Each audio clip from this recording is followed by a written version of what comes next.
New at 10, nearly the same number of students in Kansas City attend public and charter schools, but charter school leaders say they're getting shortchanged when it comes to school funding.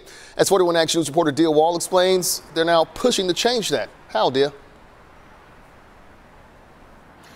Well, Kevin, I'm at Crossroads Charter Schools, which have been in existence here in Kansas City for the last 7 years. They tell me for the last 3, though, their funding has decreased year after year, and it's projected to go down again next year. That's why they're fighting to change this formula.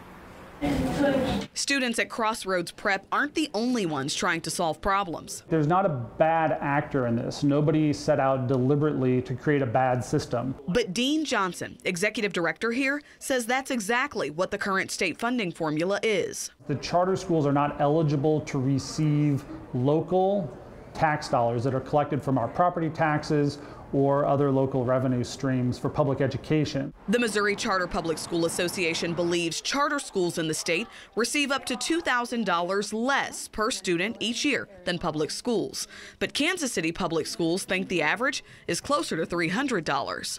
What they're getting right now is access to 100% of our property taxes, and we actually end up collecting significantly less than 100%. There are about $17 to $20 million of tax revenues that the formula assumes we get that we never get. And we simply believe that all the state and local public dollars that are collected for the purposes of public education within KCPS boundaries should be shared equitably between KCPS and the charter schools.